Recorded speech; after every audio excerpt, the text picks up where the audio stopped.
Welcome to Sacrilegious Discourse. For this is what the Sovereign Lord says. Why do you need prophets to tell people who you are and what you want? If you can justify everything that the God of the Bible has done, then you can justify any of your behavior. A lot of this mentality is trickling into what is now mainstream right-wing Christianity. I am capable of empathy greater than this God of the Bible. This is a Bible that they tell kids. This is the good Lord. This is the good book. He is fantasizing about murder, mass murder. Head over to sacrilegiousdiscourse.com right now to find out how to leave us a review or support us on Patreon. Husband! Wife! Do you know what we're doing today? Well, it's Saturday, and I think we're not here. We didn't get this out this morning, but it is still Saturday, which means that we're doing a Q&A Saturday, and it's on a Saturday. That's right. We don't get these down on Saturdays that often, but this is very kind of fun. exciting. We pushed to get this because there's a lot, from what I understand. Oh my God, there's so much because we're covering the Sermon on the Mount, and it's only 3 chapters. Matthew, Little Maddie, chapters 5, 6, and 7. Yeah. So there's questions about each chapter, and then about the sermon as a whole, and then there's vocabulary and history and shit like that. Right. There's so much. There is. And so I was up really late last night, and I was like, I'm not going to get it done, but I need to do it on Saturday so I could sing Q&A Saturday. And we already said we were going to do it on yesterday's episode, so we've got to get it out on Saturday. We got to. So it's late, but it's still Saturday, and we did it, and it's here, and I'm so excited. Right. Yeah. So are you ready to get into this? I really am. There's a lot, and it's pretty interesting. Okay. Well, let's do this. Okie dokie.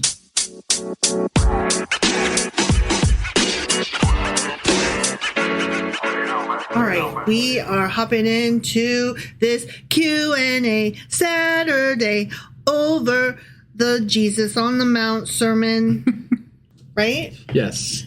Little Maddie, chapters 5, 6, and 7. I mean, you could almost call this Little Jesus. It's true. Because this is all Jesus. But I want to call him Robert Downey Jesus. Right. RB Jesus. Yeah, which we found a picture of. We did. And you shared it in our Discord. It's on Discord. I shared it on Patreon, too. Oh, you did? Good. They deserve it. They do? Mm-hmm. Yeah. But you, listener, if you're not in Discord or Patreon, you don't deserve it. Kidding. Wife is kidding. Because you should at least be hanging out with us on Tuesday nights on our Discord. No, I agree. You should be there at Discord. That's what I'm saying. Discord is awesome, and we need more people to make it more awesome. I'm not saying that we need your financial support. I'm saying come hang out with us. It's fun. Yeah. Every Tuesday, 10 p.m. Eastern on Discord. Some of our favorite people don't give a shit. So. Yeah. It's true. Except for their company. Yeah. Yeah. And we enjoy it. They come hang out with us, and they're like, wait, you're reading the Bible? Yeah. All right, let's get into this. So the Sermon on the Mount, right?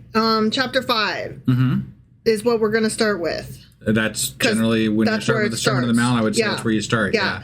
Let's read where it first says now in verse 1. Now, when Jesus saw the crowds, he went up on a mountain and sat down. Yeah. That's a big deal. And I didn't know it at the time. Why? Yeah. Okay. First of all, let's talk about the fucking mountain. Okay. He never names the mountain. Right. I made a mistake when we were reading this. I think it was in chapter 6, and I was like, Mount Nemo, but then I corrected myself and was like, wait, no, that's the mountain from when he's tempted and the devil's like, do it. Yeah. That was a previous chapter. That's another mountain. That's a different mountain. Besides, this is just a mount. This is just a Sermon on the Mount. Yeah. But, he went up a mountainside. Oh, okay. And he sat on it. Got it. Okay. Traditionally, Christians associate it with a hill near the Sea of Galilee. Okay. Which, that tracks. That's the area, right? Sure. But Matthew may also be making a symbolic point about this because Moses received the law on a mountain and Jesus is giving the law on a mountain. Yeah, that sounds more likely. That it would be symbol. It doesn't, it's less important which mountain it is than the fact that it was a mountain at all. And I'm like, but it is important. Right. Because I want to know. Yeah. the sermon itself, these 3 chapters, may be edited together. Many scholars think that the Sermon on the Mount is not one uninterrupted speech given in one afternoon, but instead it looks like Matthew probably collected many different teachings of Jesus and he organized them into one thematic sermon. And that tracks better to me. Okay. Unless they broke for lunch and then snacksies. I suppose. I mean, if you just read it straight through, it's not that long of a speech. It's not that long, but you definitely want to have an intermission. You think? I think so. I mean, I feel like I would have sat through longer church services than that if, like when I've gone to a church service. So, but like, we read it in 3 different afternoons. Yeah, but we also commented all the way through it, and it was like 3 hours, 3.5 hours total. No, it wasn't that long. If you take the chapters 1, 2, and 3. Yeah.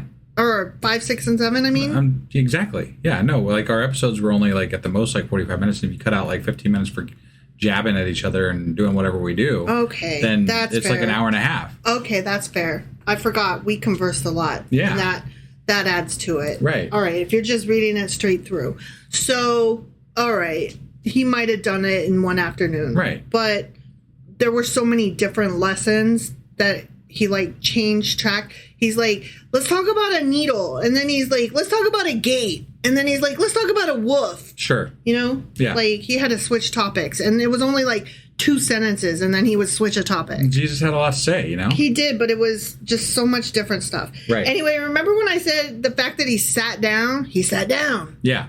And how that's important? Sure. It's weird, right? Like you're looking at me like, I don't know why it's important, but okay. Because I'm about to tell you. Yeah, that's what I was waiting for. Modern speakers stand up, right? Like we stand before an audience, right? Ancient Jewish teachers often sat while formally teaching. Okay. And so by saying in this formal writing thing that we have gathered, he sat down. That's not just like a throwaway. It's like, and then he got real. Okay, so he's teaching now. He's doing the teacher thing. Yeah, it signals his authority. Formal instruction is happening, and he's in rabbinic teaching mode. I see. It's like he put on his teacher hat and said, all right, let's go. Okay. And then the class was like in session. Got it. Okay, so that matters. All right. So then let's talk about the Beatitudes. And those were from verses 3 to 12 of chapter 5. Yeah. And we were like, the fuck is a fucking Beatitude? And it never actually says in the verses, it doesn't say Beatitudes. Right. But it said it as a header. Hey, these are the Beatitudes. And I'm like, hey, I've heard of those. But these verses are referred to as the Beatitudes. Yeah, but it just never says it. Right. The word beatitude comes from the Latin beatus, and it means blessed, fortunate, flourishing, enviable, deeply favored, the good life belongs to. And that makes sense because the Beatitudes are all a series of blessed are the people who, blessed are the blah, blah, blah. Yeah, bumper stickers. Yeah, bumper stickers. Blessed are the poor in spirit. Blessed are the meek. Blessed are the peacemaker. Yeah. That's why they're called the Beatitudes, because Beatitude means it's the blessed are theys. Got it. Okay? That's all it means. Okay. It means it's the blessed bumper stickers. Sure. Okay? Yeah. The Greek word used is makarios, which doesn't just mean happy, like blessed or happy, in a shallow emotional sense. It instead implies a state of deep well-being or divine favor. Okay.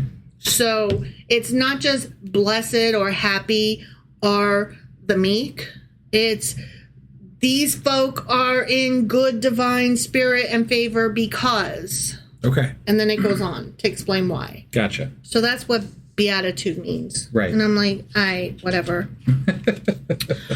Then it goes on to talk about poverty of spirit and God's reaction to poverty of spirit, which is mourning. Yeah. And then we get the next step, which is meekness. Okay. Okay. And the Greek word is praeus, which can mean gentle, restrained, or controlled strength. Okay. Ancient Greek writers could even use related words for a tamed horse, a tamed war horse. So everything that they did, they would be talking about horses. Okay. All the time they're like talking about fucking animals and shit. Right. So blessed are the meek doesn't necessarily mean blessed are passive doormats. It means blessed are the people who refuse domination and violence despite having power. Okay. Does that make better sense? Yeah. Blessed are the war horses who don't just be chomping at the bit and biting all over you. They have the power to do that. It's kind of like when I clip my cat's nails. She could claw my fucking face off and tear me the fuck up if she wanted to. Right. But she has divine spirit. Blessed is the meek cat who allows me to clip her nails. And see, she gets better for it. Right? Because she holds back. Right. So she is divine. I see. My cat is divine. That makes sense. She acts like she's divine. She is. That's one thing that I like in Star Trek Discovery. Book referred to as Cat as Her Majesty. Like he always says, she's a queen. She's a queen. And I was like, as well, you should refer to your cat that way. Right. Like that made me really love him. Yeah. All right. Then we move on. And we get to verses 13 through 16, where we talk about the salt of the earth and the light of the world. Okay. We had questions about salt. Like we have a whole episode Q&A about the importance of salt during that, but what does it mean to be, these people are the salt of the earth? Right. Like, what does that even mean? That doesn't, we had questions. Yeah. Okay, so salt, as we talked about in that episode where we talked about the importance of salt. I only vaguely remember. But it was a couple years ago, but we did a special deep dive into salt. I remember making a Salt Bay reference. You did. You made a Salt Bay, and I was so impressed with you. Because you don't do pop culture references, but you knew Salt Bay and you knew his arm motion. Right, yeah. And that was so impressive. Right. I was very sexually attracted to you on that day. Salt, as a reminder, had several important uses in the ancient world.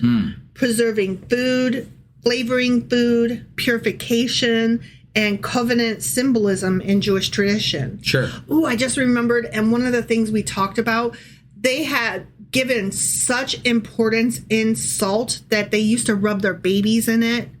Yeah, I do remember. And then there are some old world traditions to this day where doulas or new moms will still rub salt into the umbilical cord, into their baby's belly button. Right. And medical professionals are like, I really don't want to step on anybody's religious practices, but could we not though? Right, because that's not great. Because babies can literally die from too much salt. Right. Yeah. But what Jesus was talking about, supposedly according to Matthew, in saying that followers of Jesus should be like salt, probably meant preserve what is good, prevent moral decay, bring distinctiveness and value, meaning flavor, and live in a way that affects the world around you positively. Okay. So that's what a salt of the earth person is. Got it. Somebody who has those qualities. And that makes a lot of sense given, the context of salt in their time. And right. So it's just you hear that phrase to this day and people are like, a good guy. But I don't think they know what it means any more than I did. Sure. It's just we have this sense that it's, just a good old guy. Right. And this helped me understand, what it actually means is somebody who's actively good. Right. And tasty. And then we had a question of how does salt lose its saltiness? Okay, yeah. Because that was one of the verses was about losing its saltiness. Right. Don't lose your saltiness. But that was probably more of a, As salt loses its saltiness, don't you do that or some shit like that. Right. So pure sodium chloride technically doesn't stop being salty. Okay. Ancient salt wasn't highly refined, but it was mixed with minerals and impurities. Okay. So moisture could leach out the actual salt content, leaving behind useless residue that looked like salt but no longer functioned like it. And they would often use it the way we use salt in snowy and icy areas. Sure. They would like toss it into wet areas so as not to slip. Got it. And like people who don't live in snowy or icy areas might not realize that during like a winter storm, there's like rocky salt. Yeah. That people in Spread Ohio, we buy big bags of it. Yeah, and trucks drive around throwing them on the ground too. Right. And like you're supposed to throw it all over your steps and your front sidewalk so that the mailman doesn't like break his ass trying to get to your mailbox. Right. Like that was new to me when I moved to Ohio because I lived in hot places. I'd never had snow, and I was like, what the fuck, salt? What the fuck are you doing? Like, and it's not the same like table salt. I never really like you think of people in the South never having seen snow, right? Like that's a thing that occurs to you, but it never occurs to me that people wouldn't have known of the practice of throwing salt to get rid of the snow, because that's a step further beyond that whole thought process. And it's so common here that it wouldn't occur to you not to know it, and it wouldn't occur to me to be a thing to ask about. Now, to be fair, if you come up here now, you might see the trucks not throwing rock salt on the ground. They now throw some sort of like low radiation spray on the ground. They literally irradiate the snow. Oh my God, I didn't know that. Yeah. Wow. Yeah. It's not my favorite thing that's happened up here. But salt's been really, like, we've had a couple of winters where it got so bad that we ran out of salt. And so, well, and I've seen reports too that salt overuse has begun to erode our water tables. Right, but I'm not sure that uranium water is the best way to go. No, I don't think that was a good answer. That's like fire frying pan kind of situation. Right. Yeah. So Jesus is using a practical image for his audience that they would recognize when he's talking about be like salt. Because everybody uses it, knows what it does, and understands they understand the metaphor. Right, so. Exactly. It was something that was meant to be potent and distinctive, and yet overuse can make it become ineffective. Sure. And that was his point. Well, and salt is not what it used to be to the average person anymore, right? We don't salt our meat to preserve it. We don't use it. It's not required now. Right. It's not that we don't, but we don't do that act ourselves. You know, like there are other places that do the preservations of these products, and they're preserved in different ways now. And there's even, people who have to watch their salt intake. Right. And that would not have been something even known of during Jesus's time. Right. And we have freezers now. That is true. Yeah. That is true. Can salt that loses its saltiness regain its saltiness? I would say no. Correct. Yeah. Not really. And the whole point was about losing integrity or purpose, not about actual actual salt, but it works both ways. It does. Science or metaphor. Yeah. I mean, I've been told I'm a little too salty sometimes. You can be sometimes. I can be. Yeah. I can be. I'm not sorry for it. Oh, we all know. Well, it be what it be. So moving on, then, like I had said that this was the bit with the salt and the light. Yeah. And one of our questions was, why would anybody put a light under a bowl? And then you made the comment about how our lamps actually, our living room lights actually are kind of like bowls over lights. Right. But we were like, okay, whatever, because we didn't really know what that meant. Sure. So, okay, I read two different things about this. Normally, one wouldn't put a bowl over a light, which was kind of Jesus's point. Ancient homes were dark, oil lamps were valuable and intended to illuminate the light. So putting a light under a bowl would hide the light, smother it, or otherwise defeat the purpose. Sure. So the metaphor means don't hide your ethical or spiritual life that you're meant to embody. Right. Your visible goodness should benefit others. And again, in the time frame, that makes a lot of sense. Right. Well, there was a darker translation that I also came across that I thought was really interesting, which is that somebody who hides their light, like you put your light out at bedtime, right? And back then, so it would have been pitch dark, right? Yeah. And so they would have put their light out, but hid it, but kept it burning so that they could then skulk around later and steal. Oh, and okay. Yeah, that might have been. So been. it meant you were possibly not just hiding your light, but like doing nefarious things. Exactly. Exactly. Okay. So it kind of had a double meaning, and I was like, oh, that's interesting. Right. Okay. Right. Okay. So don't be sneaky.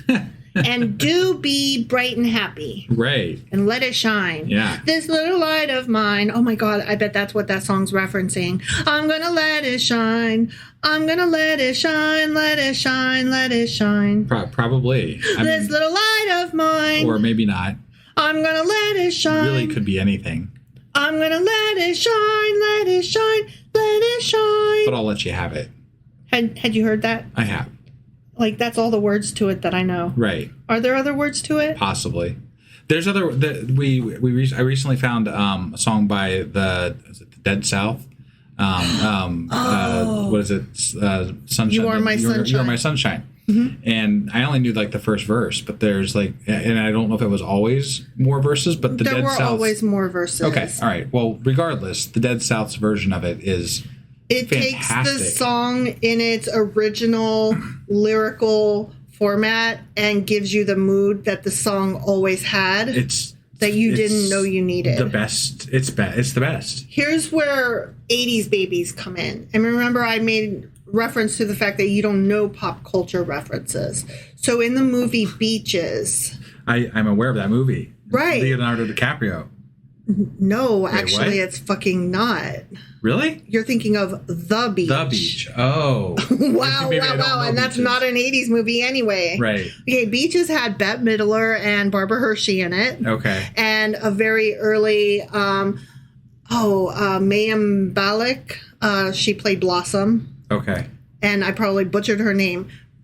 You're looking at me like I'm nuts, but I'm not looking at you like you're nuts. I just don't know what you're talking about. Yeah, 80s babies know what I'm talking about. The movie Beaches. Okay. Except me. Right. And probably a bunch of other people, actually. Okay. Anyway, in the movie Beaches, Barbara Hershey's character, like these two girls are best friends, okay? And Barbara Hershey's character towards the end is dying. And Bette Midler is driving them to the beach. And she's trying to sing to cheer everybody in the car up.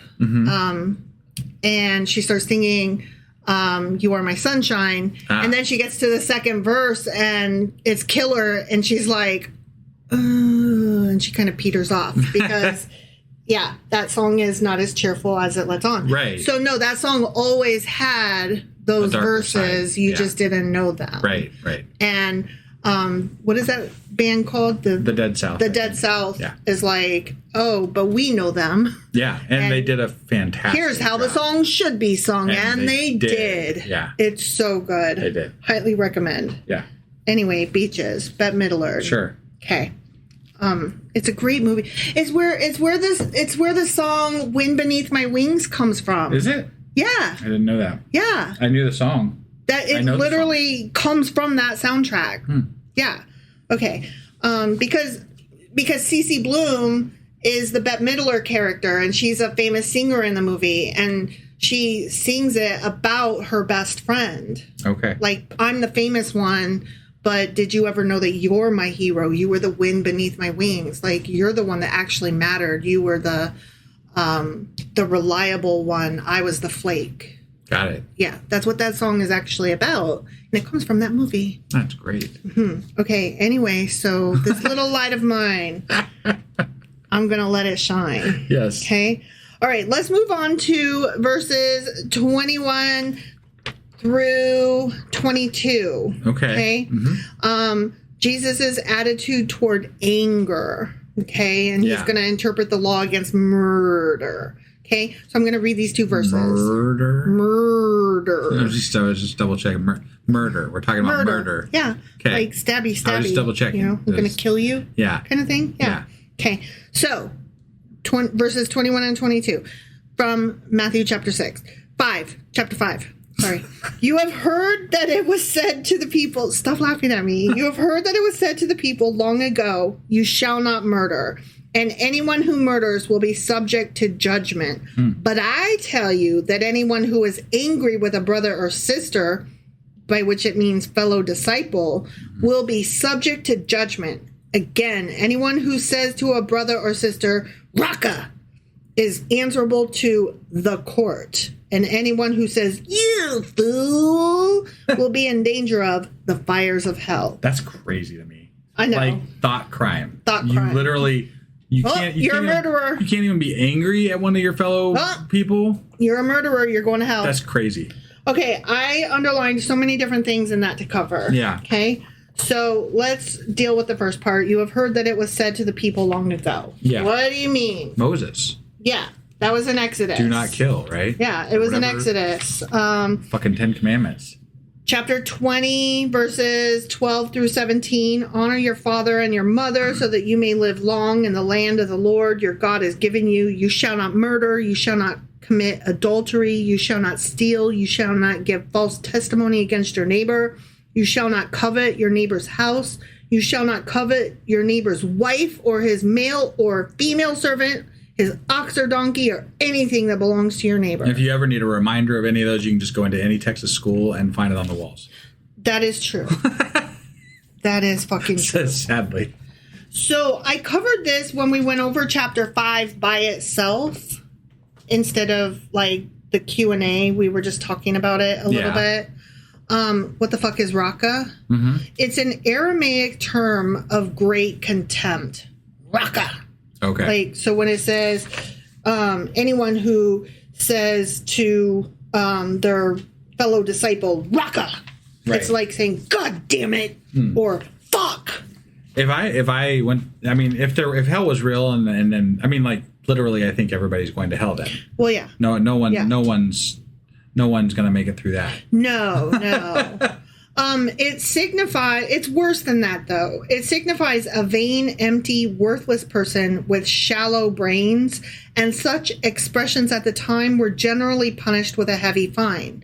So basically, you would be saying, you worthless piece of shit.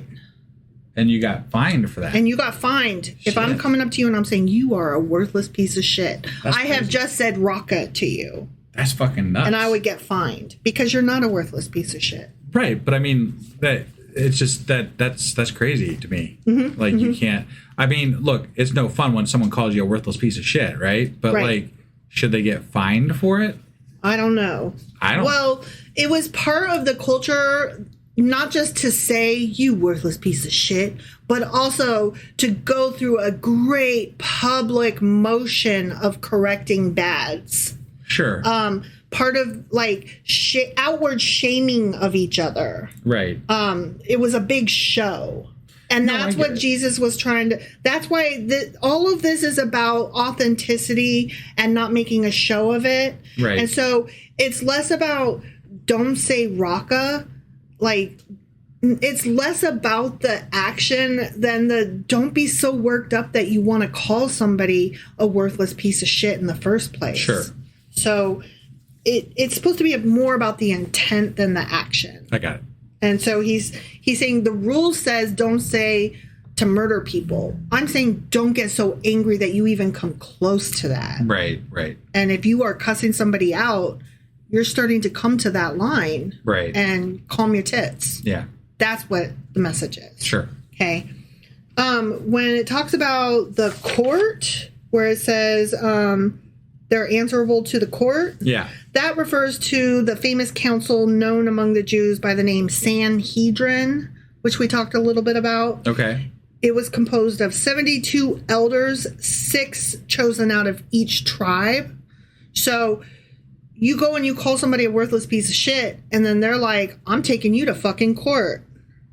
And then so you go and stand in front of those 72 people. And then you have witnesses that heard you, so you got to pay a penalty for that. Yeah. You can't be cussing people out in public. Right. The Grand Sanhedrin not only received appeals from the inferior Sanhedrins, but could alone take cognizance of the highest crimes and alone inflict the punishment of stoning. Yeah. So depending on who you were that said it versus who you were that got called it versus the circumstances surrounding it, these guys got to judge, and they might not judge in your favor. Okay. Depending on what was happening. Yeah. And worse, they might be like, this is the 10th time you've come before us this month calling somebody a worthless piece of shit. It's time for you to be stoned, my friend. Right. Or something like that. Yeah. I don't know. Sure. Okay, and then so anyone saying, you fool, that is meaning, that applies to anyone that wants to rebel against God, to basically be like, God is dumb and doing wrong on this. You mean like us? Yes, right. Yes. Yeah. So we're going around saying, Raka, you fool! Yeah, this term implied among the Jews the highest enormity and most aggravated guilt. Yeah. Okay. Such an expression was typically punished by cutting out the tongue. Oh, shit. And thrusting a hot iron of 10 fingers breadth into the mouth of the person who used it. Wow. Right? Wow. Just imagine. Look, I'm thankful we live now. Yeah. So we definitely could not have had this podcast back then. Oh, well, no, that goes without saying almost. But basically, it's like you're walking up to saying, you're a goddamn worthless piece of shit. Right. That would have been so bad. Like, you've just combined all of the things into one. Yeah. You've said Raka. You've said you fool. Forget washing your mouth out with soap. Yeah. Yeah. They use hot irons. And... It was bad. It was not good. Then it went on to talk about, in that same verse, remember, I said that I underlined so many different things just in those verses alone. Yeah. This is the last one. Anyone who says, you fool, will be in danger of the fires of hell. This one's so interesting. This harkens back to something we love. Okay. The fires of hell should better be translated as the hell of fire. Okay. Depending, on the Greek and the Latin, right? Yeah. Matthew here is alluding to the valley of the son of Hinnom, which, would be Gehinnom. Oh. Gehenna. The actual Jewish hell. Yeah. The hell of fire. Right. This specific, geographic place was near Jerusalem and had been formerly used for those abominable sacrifices in which the idolatrous Jews had caused their children to pass through the fire to Molech. Yeah. A particular place in this valley was called Tophet, the fire stove. Okay. Remember us talking about that a little bit? Yeah. In which some supposed they burnt their children alive to Molech. And we had talked about that way back in 2 Kings, 2 Chronicles, and Jeremiah. Yeah. Okay. It's very probable that Matthew means this. If a man charges another with apostasy, meaning going against God and not believing God, not being godlike, from the Jewish religion, so not just about God, but about Judaism as a whole. Right. Like, you are not being very Jewish right now, right? Yeah. If a man charges another with apostasy from the Jewish religion or rebellion against God and cannot prove his charge, then he is exposed to that punishment, burning alive, which the other must have suffered if the charge had been substantiated. Wow. Yeah. Wow. Yeah.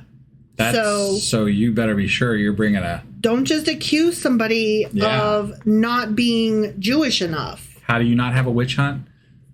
Yeah. This is how. Exactly. This whole thing can be summarized thus. Someone pisses me off to the point that I slap them in the face and scream, burn in hell, goddammit, you stupid shit for brains. Okay? Yeah. And instead of figuring out, what caused my outburst, society clutches its pearls in shocked indignation, and they then punish me for all of the things that I just did and said. Right. So it had its good place, but also the example that I just gave is why it would not work today. Right. Because generally you're saying those things in reaction to something else that was terrible that everybody missed. Yeah. So. Yeah.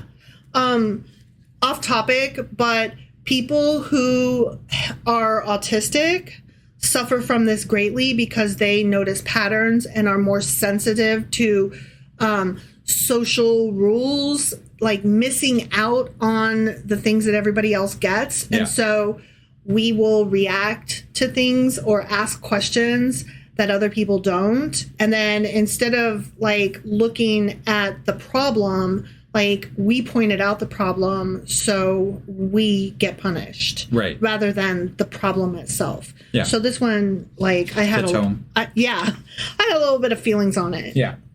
All right. So let's move on to verse 27. Still in chapter 5. Okay. I'm going to read 27 and 28. You have heard it was said, blah, blah, blah. You shall not commit adultery. But I tell you that anyone who looks at a woman lustfully has already committed adultery with her heart. Now, I already read that verse. That came from Exodus chapter 20. Yeah. But again, you're committing a sin just by thinking a thing. Yeah. Thought crime. More thought crime. Yeah, exactly.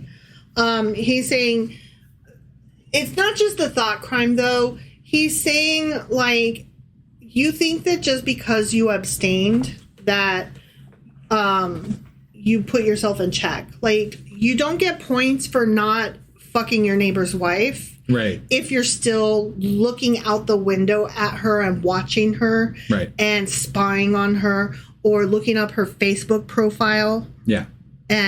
Or you made a secret account on Hinge or like whatever you're doing. He's saying, okay, you're checking the box legalistically. Right. But you're not actually, like, why don't you get with the spirit of the law rather than the letter of the law? The spirit of the law is not just about not cheating on your spouse. Right. It's about not being cheaty. Which I can agree with, but at the same time, right. to call it the level of, like, to go to the level of it's a sin that you deserve to burn in hell for eternally for is a like that level of punishment that is indicated through this religion is excessive. I feel like the lessons are so simple that I feel like the people had to have been simple. And so he had to like make the rules simple. Right. Like maybe I'm reading more into this, but I'm like, these are fucking bumper stickers. And he's talking to a bunch of men. Yeah. And men are lusty. And you can't just tell them, don't lust. You have to like tell them, and that includes looking out the window. And yes, that includes, this. And yes, that includes, like, I feel like Jesus is like being like, come on, y'all. You know what I'm fucking talking about. Yeah. But they're making him spell it out. And the more he has to spell it out, the more hardcore and ridiculous it seems. So that then we get a question about, what about porn? Right. And there's, pros and cons of that. Like, on the one hand, I don't give a shit if men watch porn. It doesn't impact me one way or the other. Right. I'm confident in myself. You could watch porn all day, up one side and down the other, and I'm not jealous. It doesn't matter to me. I don't consider that cheating. But there is such a thing as porn addiction. Right. And there is the difference between a person who actually signs up to be a porn artist versus the sex slave trade that is sold into pornography and children pornography, and that is harmful. Yeah. So, like, I feel like this whole conversation where Jesus is like, keep your shit together and don't be lusty. Yeah. It's kind of not his fault because men suck. Sure. Ultimately. Trying to keep them from ever even entertaining the idea, basically. Right. He's like, just don't be an asshat. Keep your shit together. Keep your dick in your pants and your eyeballs in your face. No, and I agree. From a teacher's perspective, I can agree with you. But from the Son of God's perspective, who is speaking the words of God, essentially, because he is God. Final. It's right. Yeah. Yeah. Look, we talked about it many times. There's a lot of things that he taught through this speech that were good messages, most, in my opinion, right? Mm-hmm, mm-hmm. But a lot of them also went too far. Yeah. A lot of them were too much. Yeah. So it's that whole you have to spell things out so that people don't do loopholes. But the more that you spell it out, the more harsh you are. And then that makes you a hardcore government and governing factor instead of the ultimate purpose was just for us to all live in harmony. Right. And this is why we can't have nice things, because there's always somebody who, but what about, and then you have to fucking spell it out. Right. Assholes. All right. So then we move on to verses 31 and 32, still in chapter 5. Okay. It has been said, anyone who divorces his wife must give her a certificate of divorce. But I tell you that anyone who divorces his wife except for sexual immorality makes her the victim of adultery. And anyone who marries a divorced woman commits adultery. So So I've been married before, so I am guilty of adultery. Yeah. And you married me, so now you are guilty of adultery. And would you like to talk to my first husband about that? I wouldn't like to talk to you. No. Any of my exes? Yeah. No. So where that whole divorce thing came from was Deuteronomy chapter 24, verses 1 through 4. If a man marries a woman who becomes displeasing to him because he finds something indecent about her, and he writes her a certificate of divorce, gives it to her, and sends her from his house, and if after she leaves his house she becomes the wife of another man, and her second husband dislikes her and writes her a certificate of divorce, gives it to her, and sends her from his house, or if he dies, then her first husband who divorced her, he ain't allowed to marry her again after she has been defiled. You can't just take her back. She's already been with somebody else after you. Right, but it sounds like that Jesus strengthened the law here, because it was that you could divorce, you just couldn't remarry after you got divorced, right? Yeah. But now he's saying that anybody that remarries that woman afterwards is committing adultery, and she's committing adultery. Here's the thing, though. This originally was supposed to protect women from being traded out as they aged out. So a man would marry a 14-year-old, and then, she turns 25 and he's like, oh my God, you're such an old hag. I find you displeasing in my eye. And then he just divorces her because he found her displeasing. Right. And so then he marries another 14-year-old. Meanwhile, this is, 10 years later. So now he was 50. Now he's 60, still marrying a 14-year-old. Right.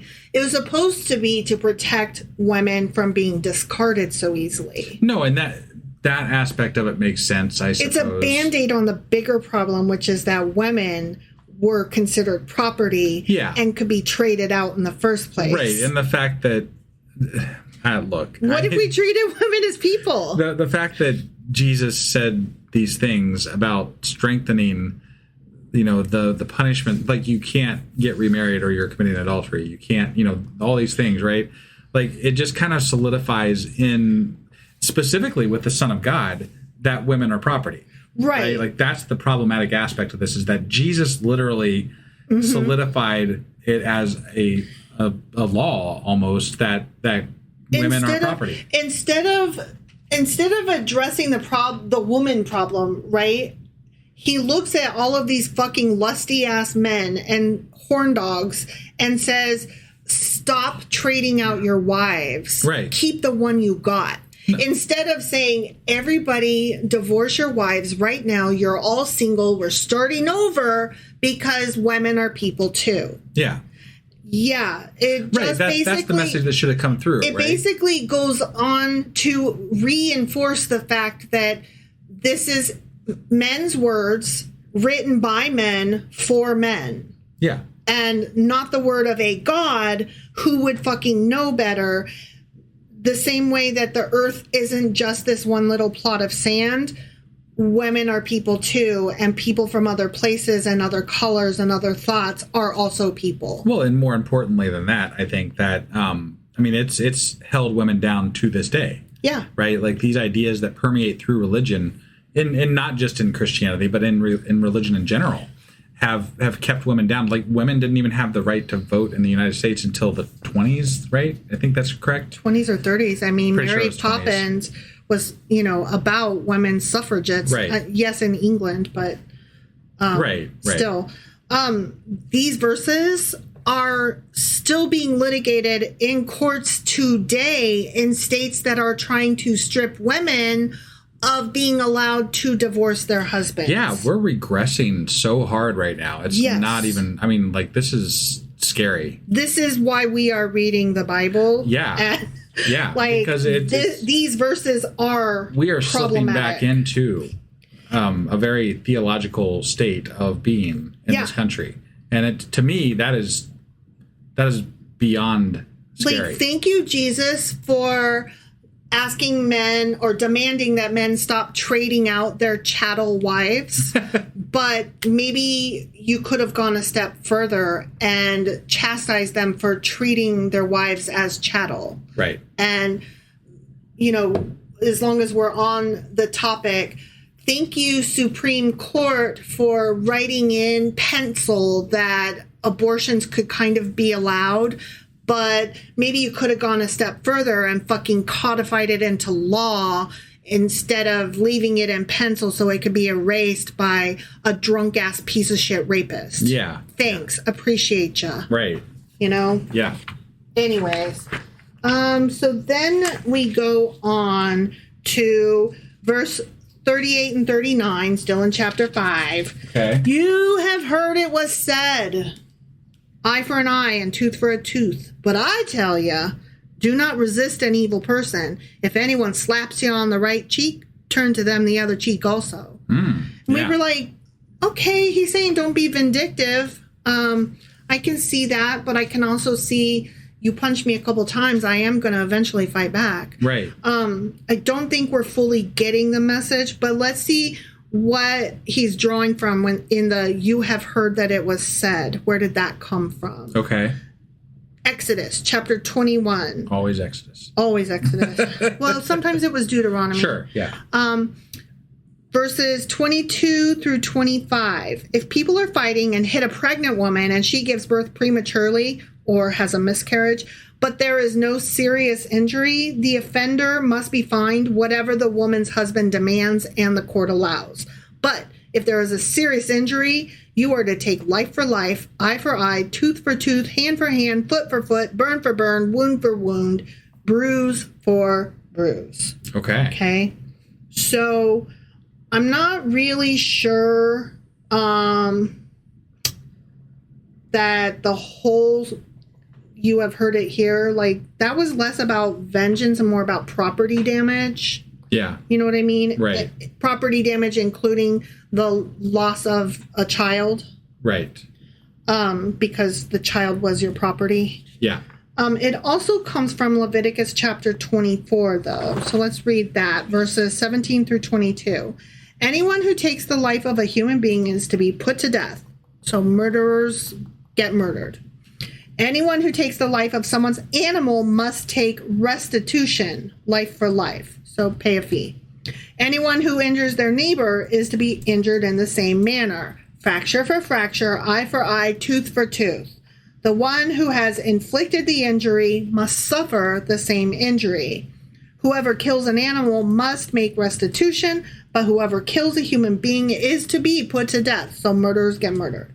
You are to have the same law for the foreigner and the native born. Okay. I don't care whether it's somebody from here or not. This law applies. I am the Lord your God. Yeah. Okay. Okay. Remember when I told you that they were like super performative about their good deeds and their, well, I'm following the law. Right. And shaming each other into performing. So there was this one thing that I read that said, so let's say a dude is already missing an eye, right? Yeah. And somebody comes along and smacks the fuck out of him or stabs him or whatever, and he loses his other eye. Sure. Okay? Yeah. So if you did the same thing to the perpetrator, the eye for an eye. Yeah. That one guy is not, it's not an equal punishment. Right, because the one guy's completely blind now. Right. And the other guy still has, Right. Yeah. So the performative thing would have been, now we got to blind both of your eyes. Sure. To make it all even out. That's like what they were talking about. Like, on the one hand, I'm like, well, yeah, you blinded the guy for life. Right. Like, right. as well you should be. But then on the other hand, it's like they were taking it to such a degree that it was like, whoa, hang on now. Right. So Matthew is more likely when he says resist not evil, he's more likely saying instead of like don't be what was it? I forgot what it was. To turn the other cheek kind of thing. Yeah. He's saying don't repel one outrage by committing another. And don't just repel the evil, like repel the evil person. Yeah. So what the other is, I don't know. I don't know what I'm trying to say. Okay. Does that make sense? No. Oh, okay. I mean, I'm assuming what I'm gathering from what you were saying is that basically don't commit an atrocity just because somebody else committed an atrocity. Yeah. But I don't know if that's exactly where you were going. Well, I'm reading my notes and like I think I accidentally hit delete because like a whole couple sentences is missing and I'm like, what did I mean there? So where it says turn to him also the other cheek. Yeah. Rather than avenging yourself, be ready to suffer patiently a repetition because they're going to get their due in whatever in the afterlife or whatever. It's not on you to fix it. This is part of where they were like God will take care of it. Prepping for the afterlife kind of thing. Yeah. Which is different from some of the teachings in the Old Testament. The Old Testament was very much eye for an eye. Yeah. That reading in this speech was much different because he was like, no, you should suffer and let God take care of it. Yeah. Which I have to an extent. Which I have some things to say about that further in. Right. Okay. Yeah. So this is the second to last thing from chapter 5. Chapter 5 was the longest. Which I think we might cut this down to like a couple of episodes because we might. We're already at basically an hour. Yeah, I didn't realize I was going to go so long. So, okay. In chapter, no, I'm sorry. Yeah, in verse 41. I keep getting my chapters and my verses mixed up. I'm like, we're in Matthew. We're in Matthew chapter 5. So that makes us a verse. Right. Verse 41. Yeah. If anyone forces you to go 1 mile, go with them 2 miles. There's actually some history in that. And a lot of times people put the, go the extra mile one with the turn the other cheek one. Yeah. But they're actually separate. Okay. I actually didn't know that go the extra mile was from the Bible, but I didn't either until I was reading this. Right. Yeah. It's the verse is literally if anyone forces you to go 1 mile, go with them 2 miles. Sure. Yeah. Okay. And it sounds like, that's where the saying go the extra mile comes from. Right. And it sounds like it's the same thing as turn the other cheek, but it's not.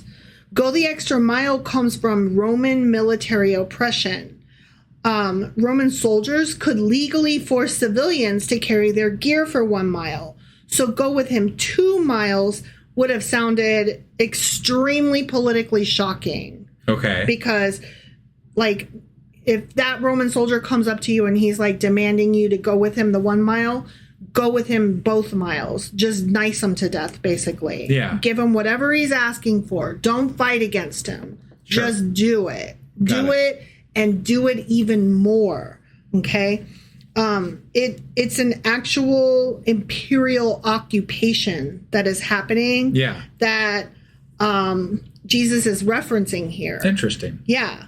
And so listeners would have heard this as radical nonviolent resistance. Right. And exposing oppressive systems and refusing to be resentful about it. Yeah.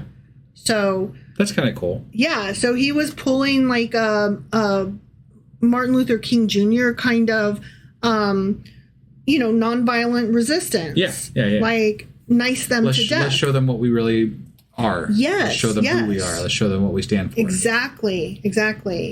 It's one reason that this sermon in particular has inspired pacifist movements through the ages. Sure. Which I didn't realize, but that's why you're supposed to give them the extra mile.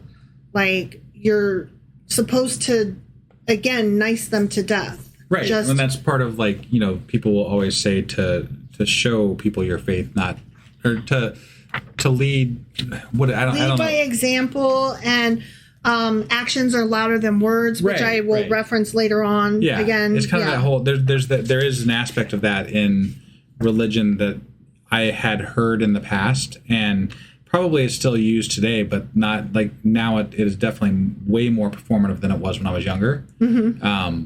But there used to be a lot of people who very much silently did things to show that they were, you know, to show who they were. And and I actually kind of lived through, I like that idea. I like those. I like that. Well, I think that is more of a spiritual and philosophical practice, absolutely, than a religious one. Yeah, no, absolutely. That's just who you are as a person, right? And you either are that way or you're not. It's not really something you can teach. No, it's absolutely not. Yeah, like it's kind of like either you get it or you don't. Like, are you nice or aren't you? Right.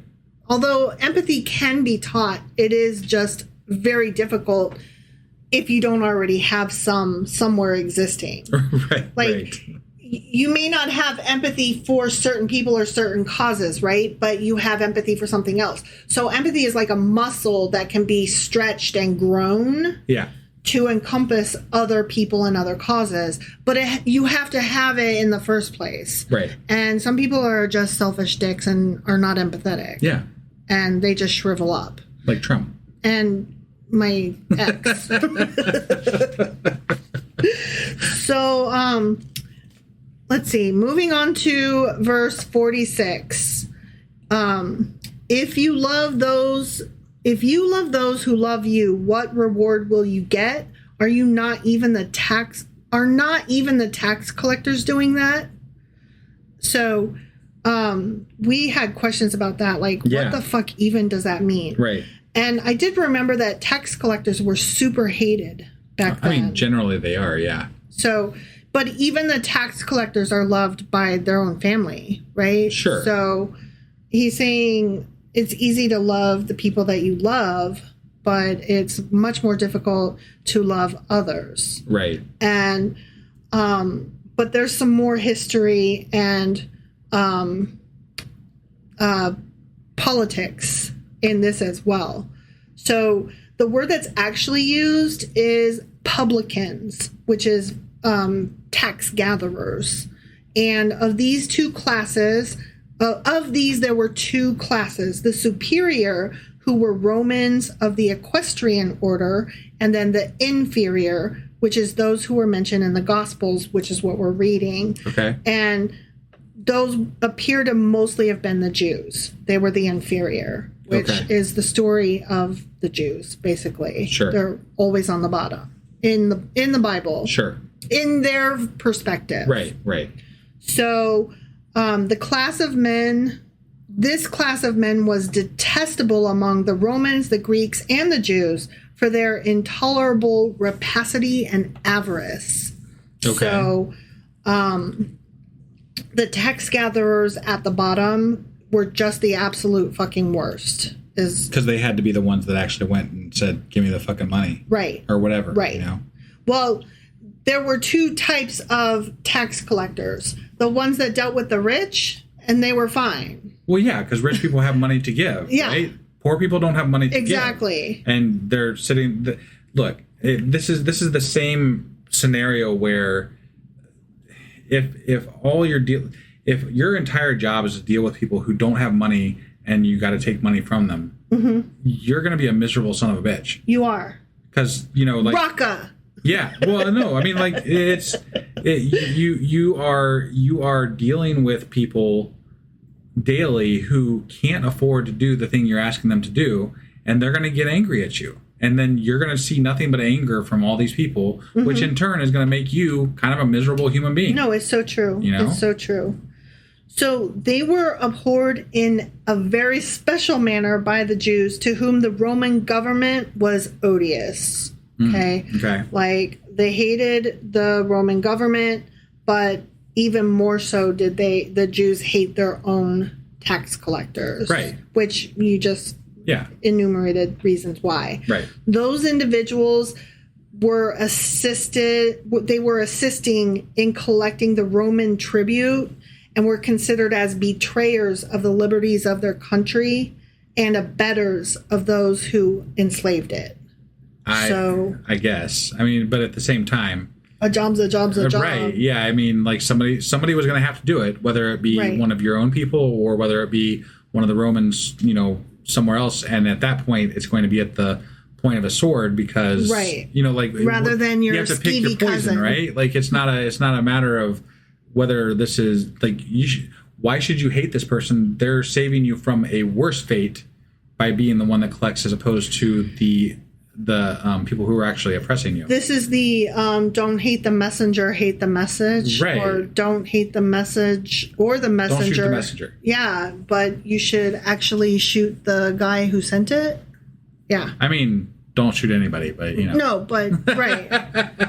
Yeah, exactly.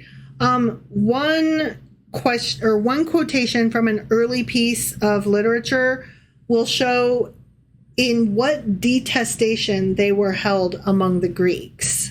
I loved this. Theocritus, on being asked which of the wild beasts were the most cruel, answered, bears and lions in the mountains and tax gatherers in the city. Like that joke is still being told to this day in different formats. Sure. You know? Yeah.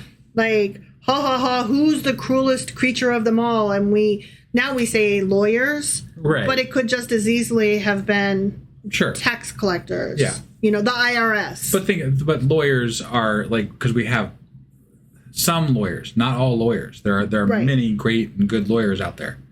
But Legal Eagle, I am with you.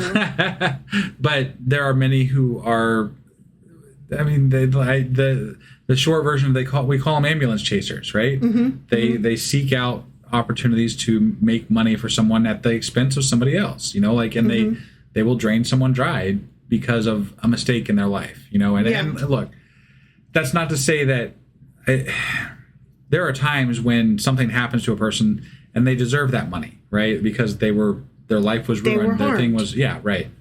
But probably just as many times where the lawyer took advantage of a situation and wrung the other person dry, and that's why those bad connotations, those bad, ideas about lawyers that we have exist. Exactly. Exactly. All right. So Chapter 5 concluded with that whole be perfect. And we were like, just be perfect. Right, you know. Yeah. And it kind of sounds impossible because... It is. Yeah. But here's the thing. The translation on that is real messy. And it probably wasn't exactly like, just be perfect. Okay.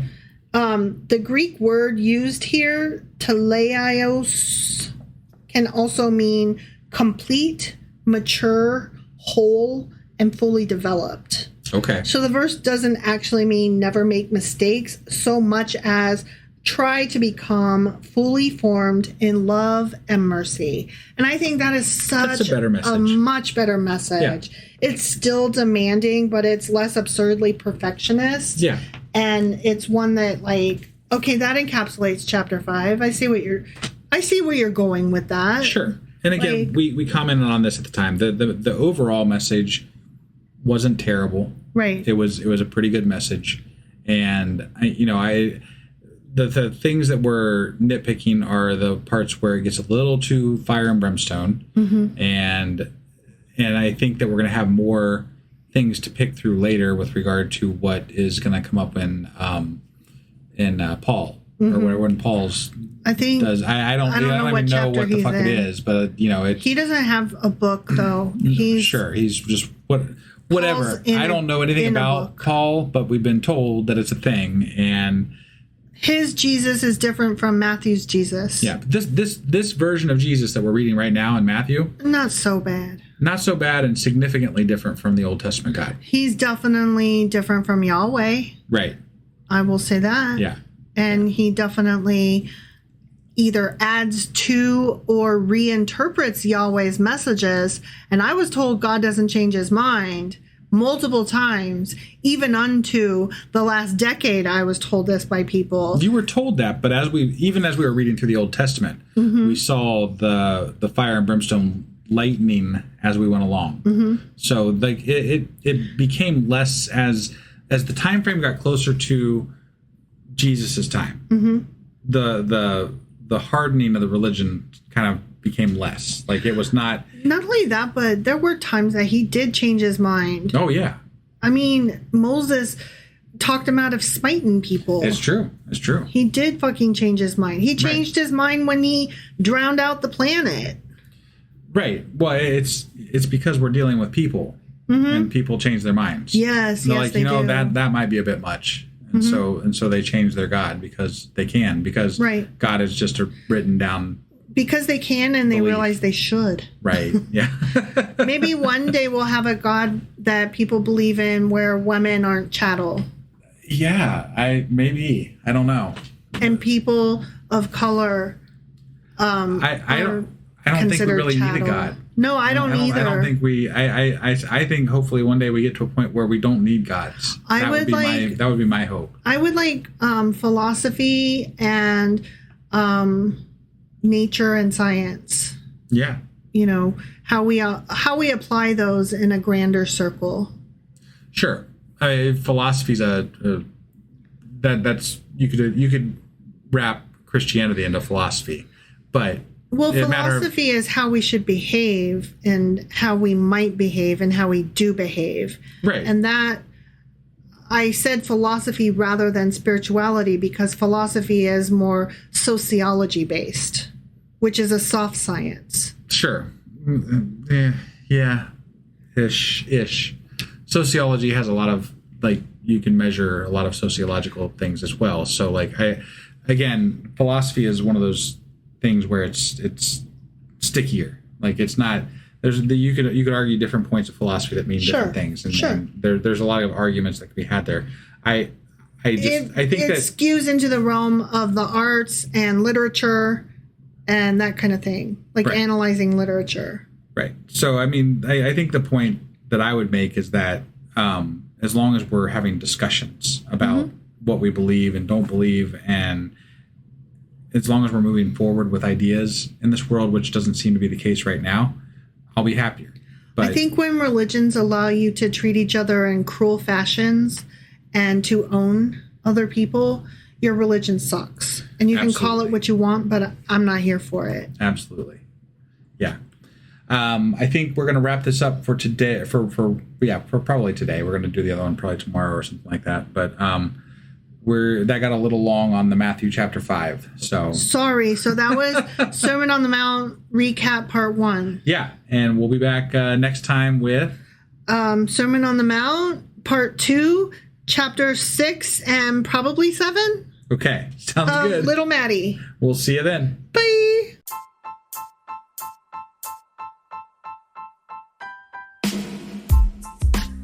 Hey, wife. I guess that's the end.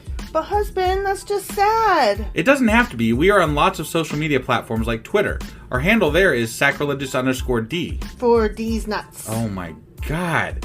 Stop doing that. Anyway, we're also on Facebook, Instagram, and Pinterest. There's a link to all of our social media sites at our website. Ooh, we have a website? Yeah, it's sacrilegiousdiscourse.com, where you can also find a link to our merch shop. We have a merch shop? Yep. We have podcast-themed clothing, mugs, notebooks, and more, as well as an atheist and science-themed products. Wow, our fans should really go check that out right now. Definitely. They can get in touch with us by sending an email to sacrilegiousdiscourse@gmail.com. But before they do that, we could really use some help. Oh yeah? With what? Well, it's not free running the podcast, and we need some financial support in order to get better equipment, which will free up time so we can concentrate on our podcast and our fans. Okay, so what should they do? Head over to patreon.com/sacrilegiousdiscourse and sign up as a contributor on our podcast. Supporters there receive additional bi-weekly episodes that we record just for our Patreon members for as little as $2 a month.